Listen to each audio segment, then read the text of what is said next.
Hello મિત્રો, good morning. તો કેમ છો બધા? મજામાં થઈ છો? તો ફરી સ્વાગત છે તમારું મારા એક નવા વ્લોગમાં.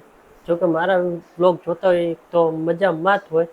તો આજે આપણે જવાનું છે સોમનાથ જઈને હું તમને કરાવીશ મહાદેવજીના દર્શન. તો વાગી જશે 10:40 અને આપણે ટ્રેન આવવાની છે 12 વાગે. તો આપણે અત્યારથી નીકળી જઈશું અને તો આપણી બધી વસ્તુ થઈ જશે કમ્પ્લીટ. અને હવે લઈ લઈશું ચાર્જર ને ચશ્મા ને વગેરે કપડાં ને બધું થઈ ગયું છે કમ્પ્લીટ ને બેગ પણ આવી ગઈ છે. તો હવે આપણે કરી લઈશું કમ્પ્લીટ. તો આપણે પહેલાં કરી લઈશું માતાજીના દર્શન, પછી જઈશું આપણે. તો આપણે હવે દર્શન એવું કરી લીધું છે અને આપણી બેગ થઈ જાય છે કમ્પ્લીટ. તો લઈને નીકળી જઈશું ધંધુકા.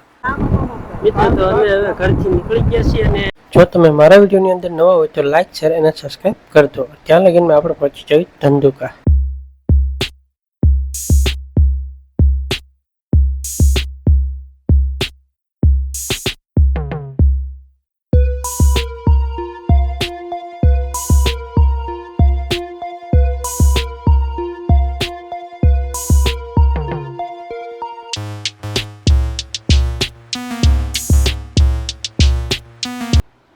તો મિત્રો ગાડી આવવાની 15 થી 20 મિનિટની વાર છે અને આપણે પહોંચી ગયા છીએ ધંધુકાના રેલવે સ્ટેશને.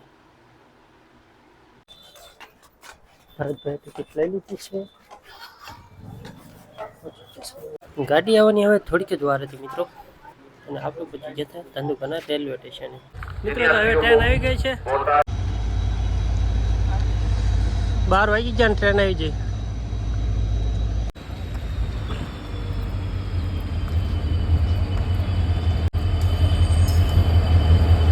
ટ્રેન આવી ગઈ છે આપણે પાસે સાવ.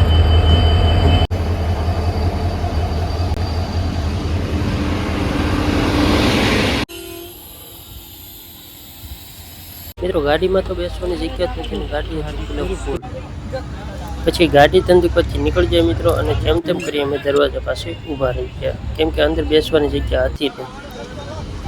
અને આ છે અમારા ધંધુકાનું તળાવ.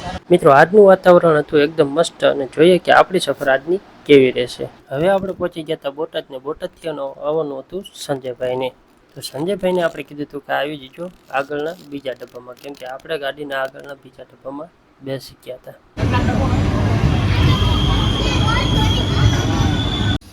તો મિત્રો સંજયભાઈ હવે આવી ગયા છે. તો બોટાદથી ટ્રેન નીકળી જઈને આગળ પાસે હવે પ્રકાશભાઈ. તો ધોળા જંકશને આપણી ટ્રેન પહોંચી જશે. જોઈએ કે પ્રકાશભાઈ ક્યાં ઊભા છે. वो तो पता नहीं मगर यहाँ से ही मिलेगी आपको. तो प्रकाशभाई આપણને ચાલુ ટ્રેને હાથમાં બેગ પકડાઈ દીધી. પછી થોડાથી ટ્રેન ઉપડી ગઈ અને પ્રકાશભાઈ નો આવ્યા.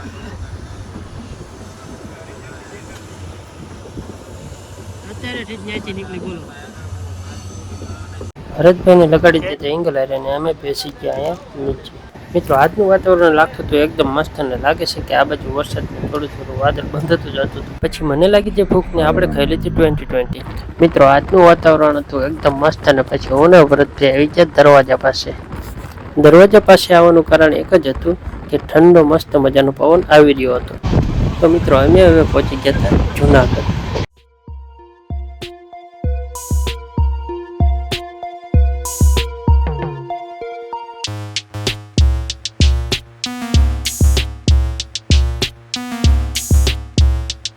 મિત્રો અમે હવે પહોંચી ગયા હતા જુનાગઢ રેલવે સ્ટેશને. અહીંયા તો માણસો એટલું બધું હતું જાણે જેમ કીડીયું ઉભરાણી હોય એવી રીતના.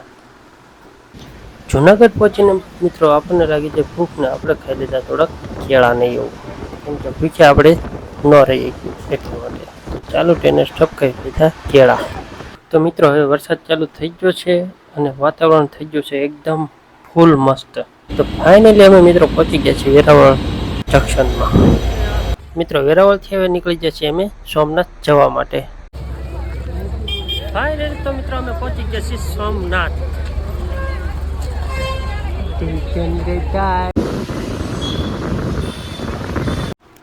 તો મિત્રો હવે અમે રૂમ તો બુક કરેલી જ હતી એટલે બેગ મૂકીને અમે નીકળી ગયા સોમનાથ મહાદેવના દર્શન કરવા માટે. તો મિત્રો હવે આપણે પહોંચી ગયા છીએ સોમનાથ મહાદેવજીના મંદિરે. મિત્રો મંદિરની અંદર ફોન અલાઉડ નહોતો તો આપણે ફોન નહોતા લઈ ગયા અને હવે આપણે દર્શન કરીને આવી ગયા છીએ બહાર. તો હવે આપણે જઈશું જમવા માટે.